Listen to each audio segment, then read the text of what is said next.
It's okay, yes! So for the urban gardening, urban agriculture, gosh, where did we begin with that? The big thing actually ties in with the knitting as well for me, because about 10 years ago we started the Revolutionary Knitting Circle here in Calgary, and that was formulated on 3 basic premises. One of which is the one that ties most in with urban agriculture, was a need for the reclamation of subsistence activity back into the hands of local community. So things like being able to produce our own clothing, our own food, our own shelter, our own education, our own healing,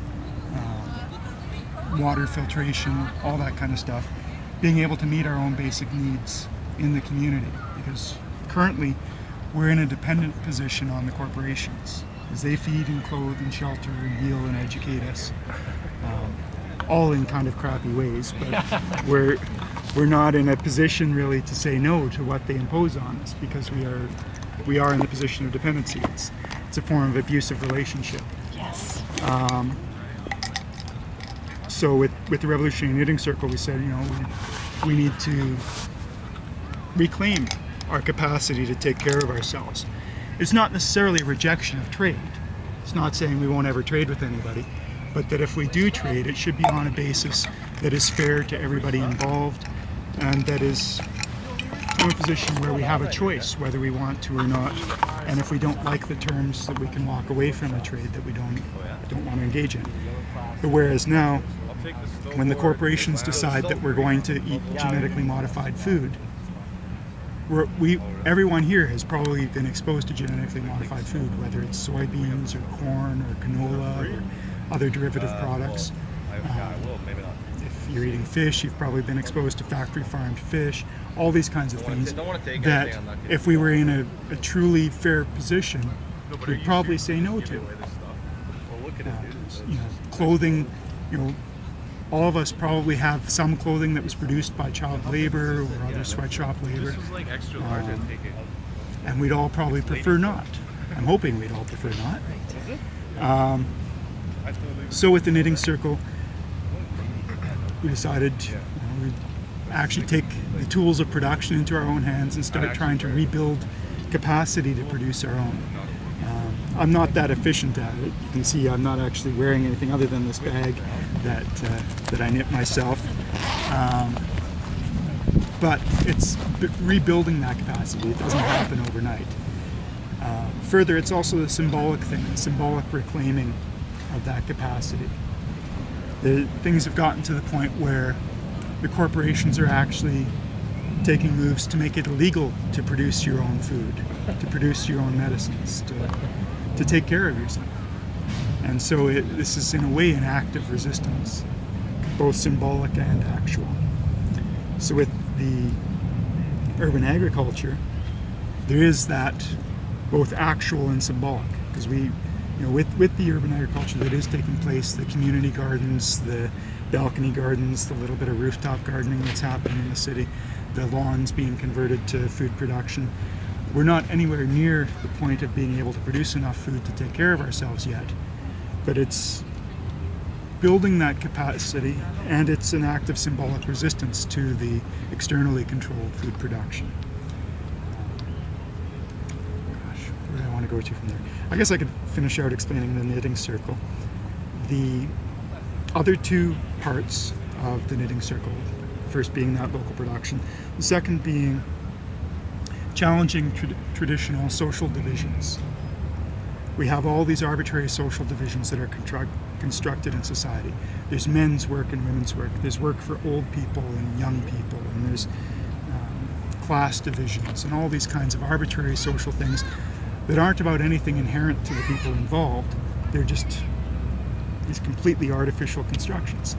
So with the Knitting Circle, when I was serving as the spokesmodel for the organization, it was about very, very visibly challenging some traditional social divisions, where knitting in this society had traditionally been seen as the work of older women. Here I was, an apparently youthful male, knitting away. that is part of it. We don't want to see people being put into particular boxes because of whatever ism is associated with them. Being too young, too ethnic, too disabled, too whatever. It's like, no, everybody is a person who has capacity to be a part of community, and we shouldn't start out by imposing expectations or limitations based on some arbitrary thing. Let people prove for themselves and for the rest of us who they are. So then the third part of the knitting circle was about challenging and transforming. Challenging sort of the dominant modes of engaging in activism. Because activism was becoming quite an alienating thing for a lot of people because it was becoming very strongly associated with intense, harsh protest. And people were seeing that, and that's what they thought of when they thought of activism, instead of the full gamut of things that are activism. I started a project a number of years ago called the Canadian Activism Archives, which was an effort to start documenting the history of activism in this country. And somebody asked me, well, what would qualify for this? Because I'd set it up as a wiki, so that anybody could come in and contribute stories and so on. And somebody asked, well, what would qualify? Who's an activist?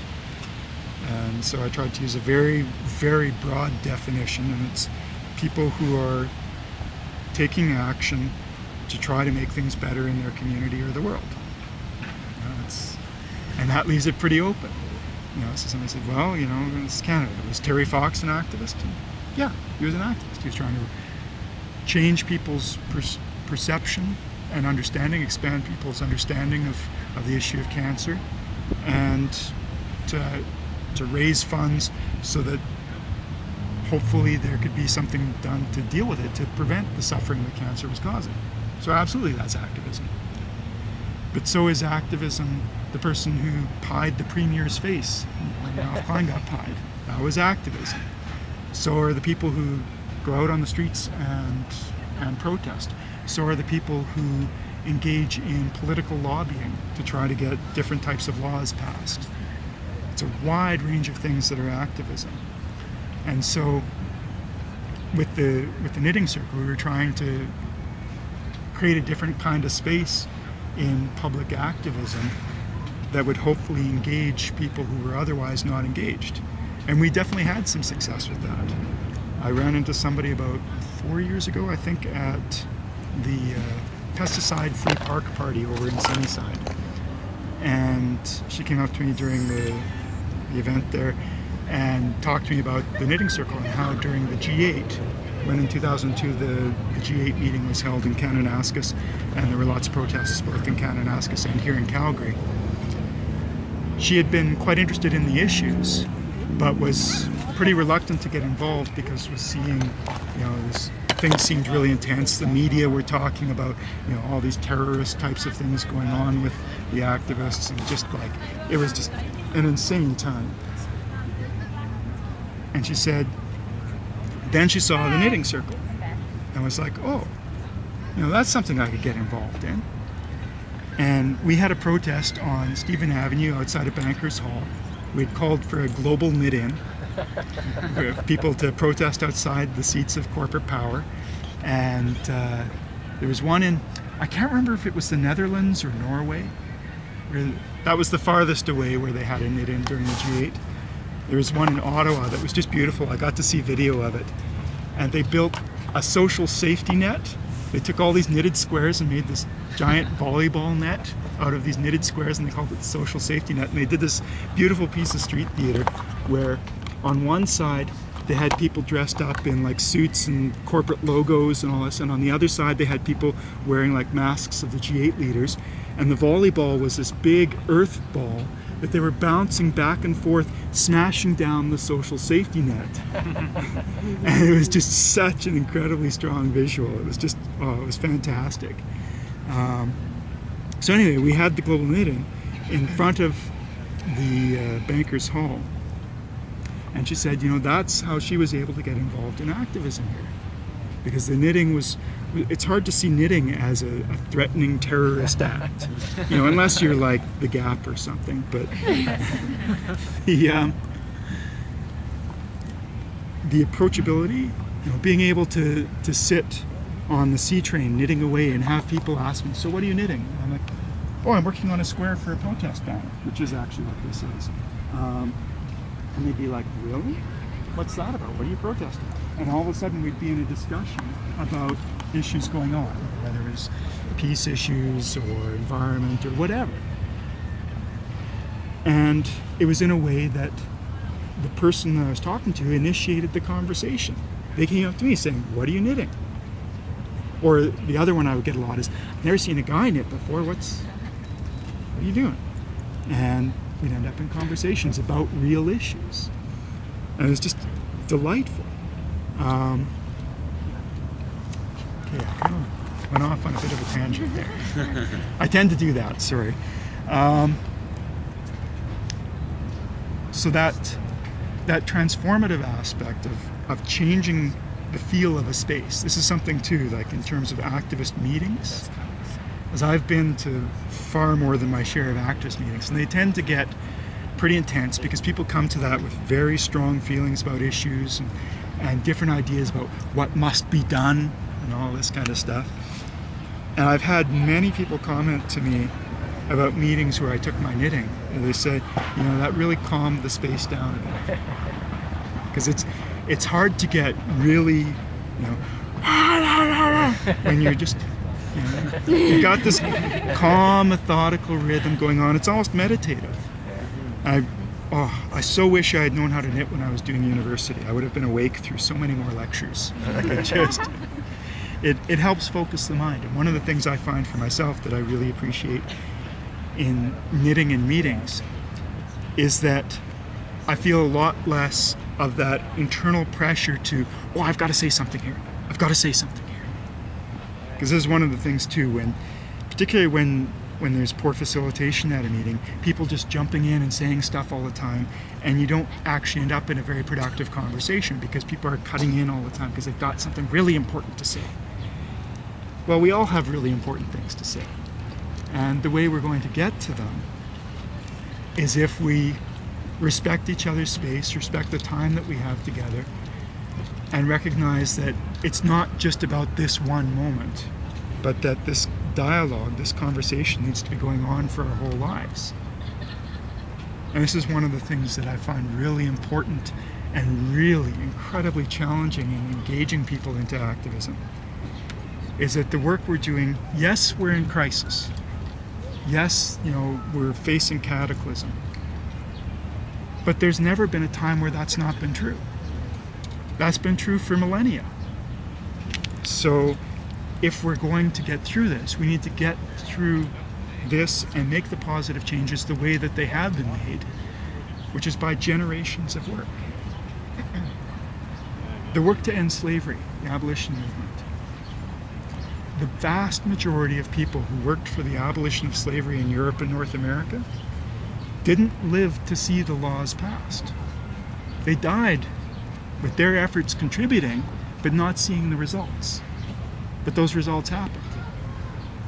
And the people who are still working for the abolition of slavery today have not lived to see the end of it, and probably won't, given that we have more people in slavery around the world today than have ever been in slavery before. Be it the sexual trade, or the slavery throughout Africa, or the slavery in North America, in the sweatshops that run here, the illegal shops, and some of the legal shops, and the indentured laborers, the household laborers who are brought over here and basically kept in a form of slavery where they're not given the freedom of access to the rest of the world. Anyway, that's getting into a particular issue.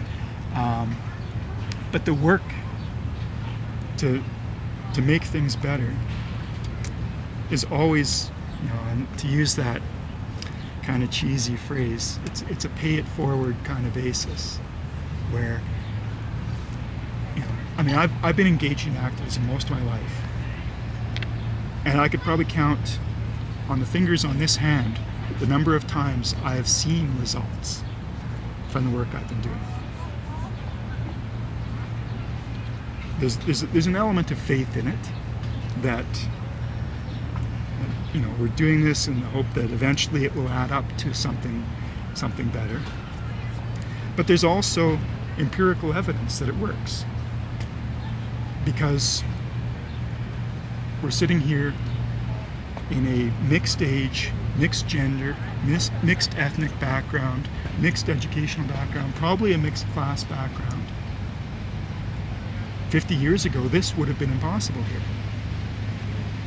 That's a real substantive change that came because of the work of people who came before us. Most of the people here would not have been allowed to vote as recent. Well, women didn't get the vote in Canada till about, I think it's close to 90 years ago now. You know, there are women alive today who would not have been able to vote. Aboriginal people in this country didn't get the right to vote until like the 60s.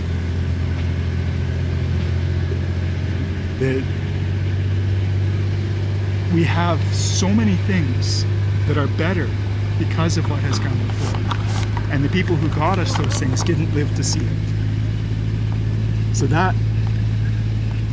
that's, I think, the critical thing to understand in being engaged in activism, but also the most difficult thing, particularly for people raised in this society, where it's a very, you know, results-based, instant gratification. We've got to see what's happening, and it's no, we're just putting stuff out there, and eventually it'll add up. One of my favorite examples, Rosa Parks, the famous civil rights activist, sits down on a bus, and all of a sudden we've got a civil rights movement, and there's a civil rights law passed in the United States, and all this great stuff. Well, she was an experienced activist. It wasn't her first time engaging in efforts for social change in her community. Her community was experienced with activism. It wasn't the first time there had been a bus boycott or marches or sit-ins or any of that kind of stuff. That stuff had been going on for generations. And this, for me, is a really critical example, because so many times we engage in something and it seems to go nowhere. I have been on hundreds, if not thousands, of protests where we didn't feel like we got anything achieved out of that protest. You know, whether it was the ones where it was just me and a couple other people who actually showed up, or even the ones where we had the largest protest in Calgary history, somewhere between 7,000 and 10,000 people who showed up in 2003 to protest the U.S. invasion of Iraq. But the U.S. invaded Iraq and killed however many hundreds of thousands, if not millions of people. So we didn't stop that war. And so it can feel very, very futile, very like, oh my God, what are we doing? But the thing is, we didn't stop the Iraq war. But I think we can argue that we stopped the Iran war, because they were next in line. And the US continues to saber rattle, but they, through the Bush years, they were not able to extend their war into Iran like Bush wanted to. So we don't always get the results we want, but if we continue to put out our efforts to make things better, things do get better. With the lack of tangible results that you find, how do you personally stay motivated and inspired to keep doing what you're doing? Humans we evolved as social creatures. We evolved as interdependent, cooperative creatures. I mean, there's this whole mythology that it's competition that drives evolution, that's competition that drives society. This city wasn't built by people competing against each other. It was built by workers cooperating together, building things. It was built by people coming to agreements, to shared laws, and all this kind of stuff. And that need to cooperate with each other, to do good for each other, is inherent right in ourselves. We've evolved, this is evolvers, we have evolved to take care of each other. And our brains are explicitly wired for that. The form of chemicals that get released when we know we've done good for someone else, that's the best drug there is. You know, these chemicals that people take, like whether it's the heroin or pot or whatever, those aren't the real deal. Those get you close to it, but they're not the real deal. The real deal is when we know we've done amazing things to make things better for the people around us. And so for me, the thing that's sustained me through my activism, that's enabled me to deal with issues like genocide and slavery and just, you know, the horrific things that are going on in our world, is knowing that I'm doing my bit to make things better in the world. That makes me feel good. So instead of getting depressed, like I remember I had a conversation with my dad about, would have been the late 90s. And I was talking about, at that time it was probably either the continued genocide against Aboriginal people in Canada or the genocide in Sudan, something like that. Anyway, you know, pretty extremely heavy stuff, pretty awful. And he's like, boy, you must be depressed all the time. And I said, no, I'm not depressed. I'm not depressed at all. Because I'm doing this work to make things better. It makes me feel good to know that even though I'm not ending the war, even though I haven't brought an end to slavery, even though I haven't saved the environment, I'm doing my bit. And that if enough of us do what we're able to, you don't have to do more than you can. And this is part of the problem that people run into in activism. They feel like, oh my gosh, I'm not doing enough. Well, you can only do what you're able to do. That's it. No more is required or expected. If you can do that, if we can all do the bit that we're able to, and not get overwhelmed by, oh my God, you know, the world is falling apart, there's all this horrible stuff, I can't stop it, and therefore I shut down. If we can avoid that shutting down, if we can keep just doing things to make things better in the world, then the world will get better. It's fairly simple math. It may not get to the better we want in our lifetime, but it will down the road. So with that, I think my actual topic was supposed to be about local activist organizing. So one of the things that I wanted to speak with people about here, and speak with, not just speak to and at, is around the capacity for local organizing, local activist engagement, using some big words there. And in particular, one of the things I'm really interested in is infrastructure. I know that sounds like kind of a boring word, but infrastructure is things like organizations and organizational capacity. It's shared media, it's online calendars, it's our interpersonal networks, it's the tools we have. Things like this dome. This is an infrastructural tool that creates a capacity for us to meet here like this.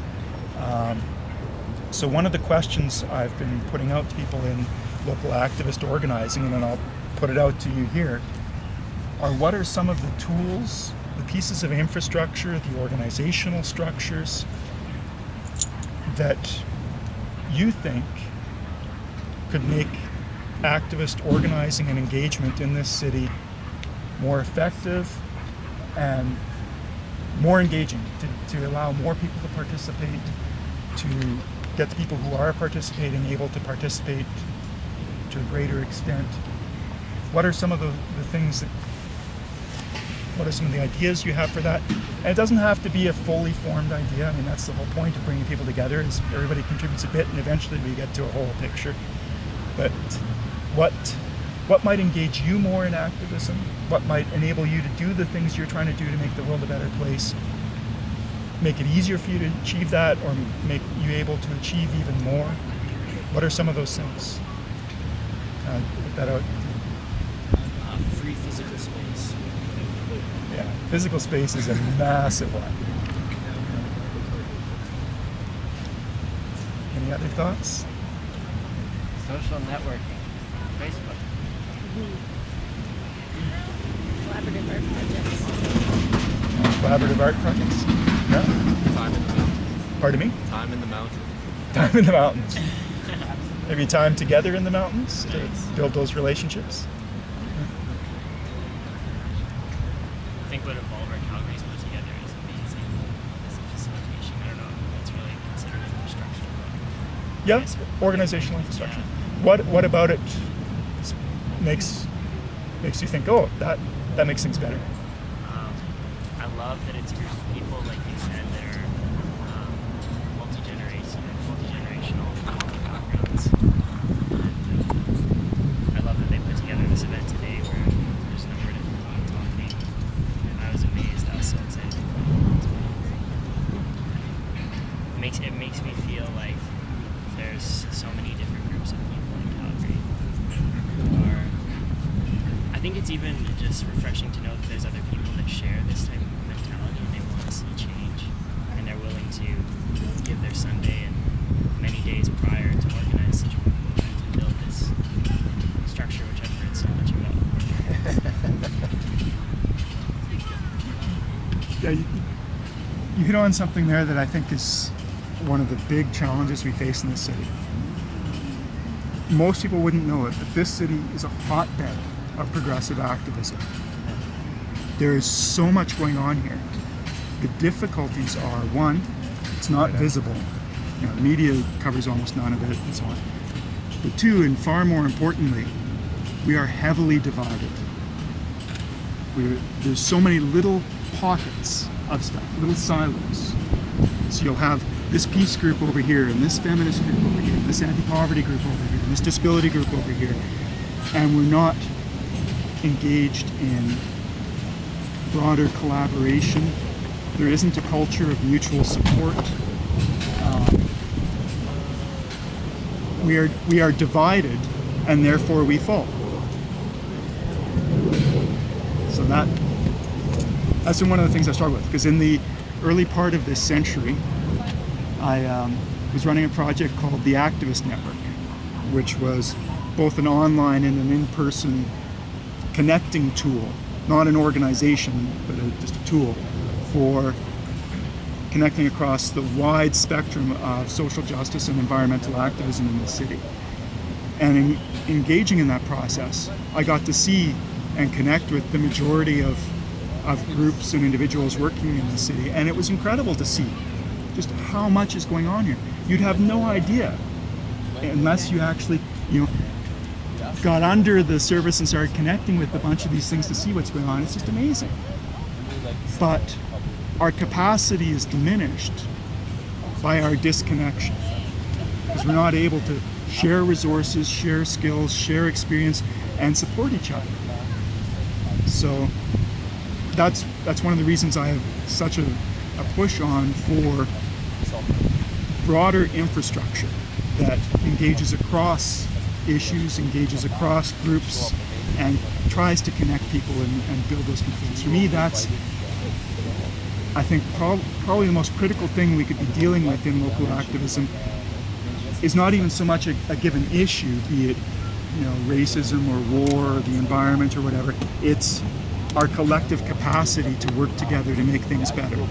Because if we can get to that, then our ability to deal with each of those issues, all the isms and the destruction and so on, we become so much more powerful if we are together. And it doesn't mean that we're all of one mind, we are Borg moving as one. That's for folks like the conservatives and the neocons. I mean, that's where they're coming from, and that's obviously not working. Well, it's working if you want tyranny, but that's, I'm assuming, not what anyone here wants. Diversity is one of our strengths, but if we allow that diversity to be a way to divide ourselves from each other, rather than accentuating each other, we end up in the mess we're in. So, again, I'll come back to the question. What are some means, some tools, some procedures, some organizations, some structures, some whatever that could increase local capacity, that could increase consistency. Consistency. Just consistency in terms of the meetings Yeah, or the weekly collaborations. meeting or That's what something. really appealed to me about this whole Evolver thing, is that every month there is something that is going to happen. And so you may not be able to make every month, but you know that there are people out there in that space, even if you're not there with them. And you know that, you know what, maybe you'll be able to make it in a month or another month down the road, and you can somehow still be involved, even if you can't be there in the physical presence. And I think that's where so many people tend to lack in terms of their goals and ambitions, is it's the consistency towards achieving those goals and their practice of that. And if more people had that, they would achieve much more. Yeah, definitely sustaining the ongoing effort and having people understand, yes, this is not just a one-off, this is ongoing. So like you said, even if you're away for a bit, you know there's something to come back to re-engage. And we're not just meeting to talk, but we're actually learning skills that we can apply in our daily lives on a regular basis to change the way we live right now. And that impacts our friends and family members as well. So the changes that we're learning here are growing outside of this circle into our other circles of life. And that's helping to grow consistently what's going on, right? Keeping the conversation going. Like after these events with Michelle recording them and whatnot and seeing them, it's fantastic because it really gets people involved. And those threads that get started, people see those. They show up. People have asked me questions. What is all this? Come and check it out. I've got one. This is my form of activism right here, because the media, since they won't be here, we'll make our own media. Exactly. Yeah, that's great. Here at the staff Calgary meeting. Herald is here. Yeah. Excellent. Oh, I gotta quit doing that. Unprogram myself from the matrix. There was a comment. Yeah. Like, we need to have this in our cities. Why are people talking about this? And it's just because they don't know, right? Yes. It's not advertised to them. They can. I mean, you can go to like the internet and see it yourself if that's what you're interested in, but people don't know what's good unless you go find it yourself. So that advertisement is really crucial to get yourself For sure. So a lot of people here, just from recognizing faces, probably know about something called the Calgary Permaculture Community Guild, or Calgary Permaculture Guild. Essentially what it is it's a network, and it's being represented by a website that's in creation right now by some guys like Rob, Michelle, Permaculture, and Adrian Buck, Big Sky. And now it's amongst the community to a bunch of different people who aren't even necessarily involved in permaculture. But what the purpose of this network is to inform and engage community members to doing basically a community-supported form of landscape design, sustainable landscape design, where a community will get together and converge on someone's property, a homeowner who supplies some food, and then a permaculture designer who supplies the design. And then people come together and they get to learn about how and why the sustainable choices were made, from rainwater harvesting to perennial food systems or veggies or all organic different growing techniques. And the Permaculture Community Guild is something that I know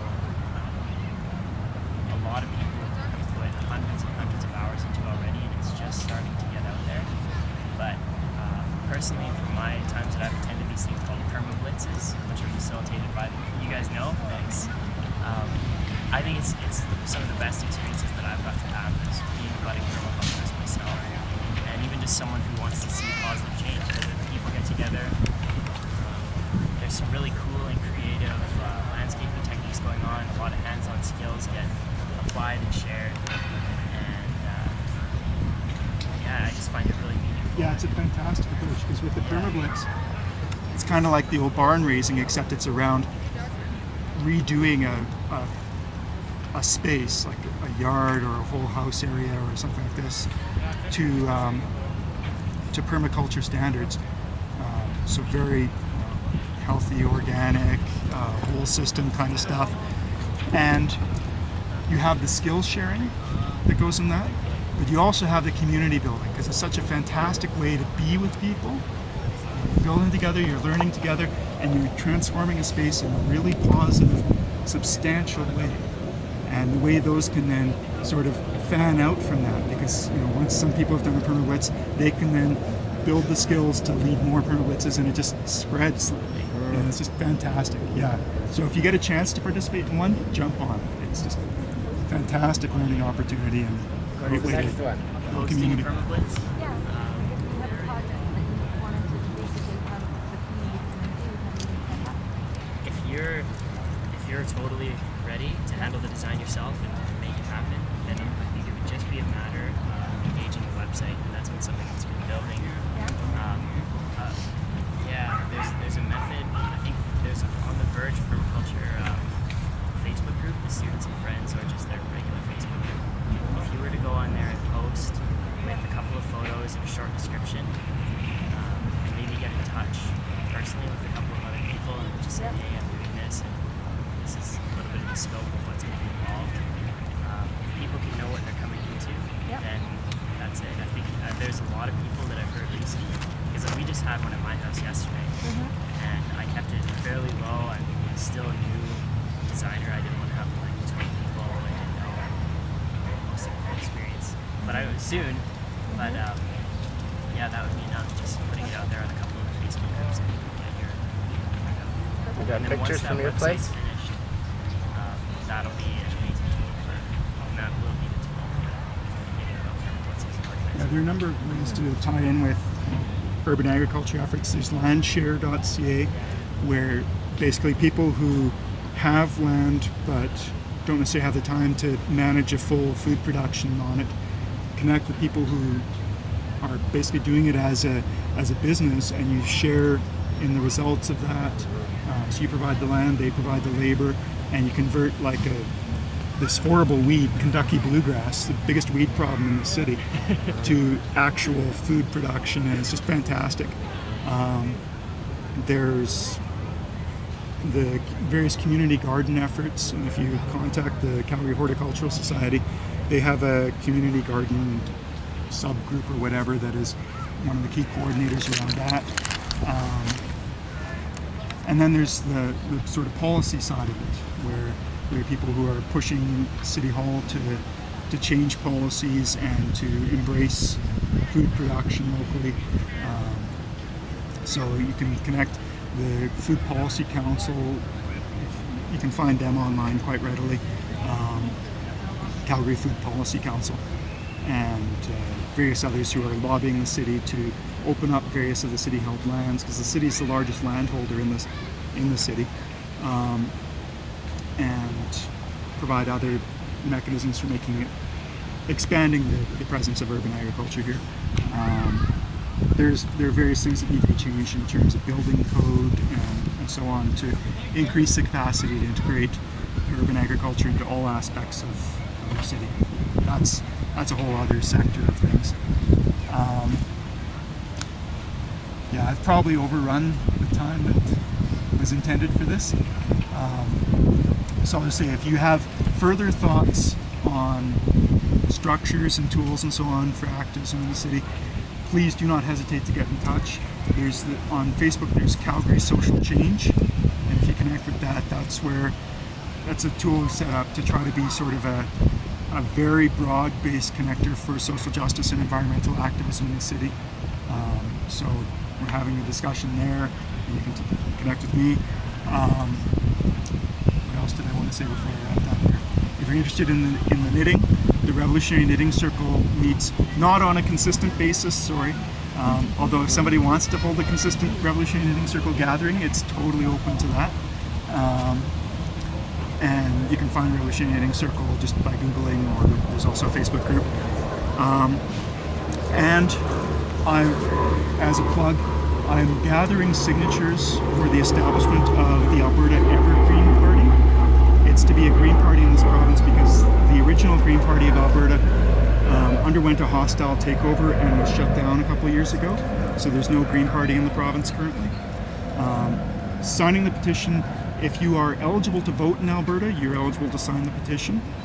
And it doesn't say that you support the party or that you'll vote for the party. It just says that this party you think is legitimate and is entitled to run as a party in this province. So if you want to come and sign that for me, that would be great.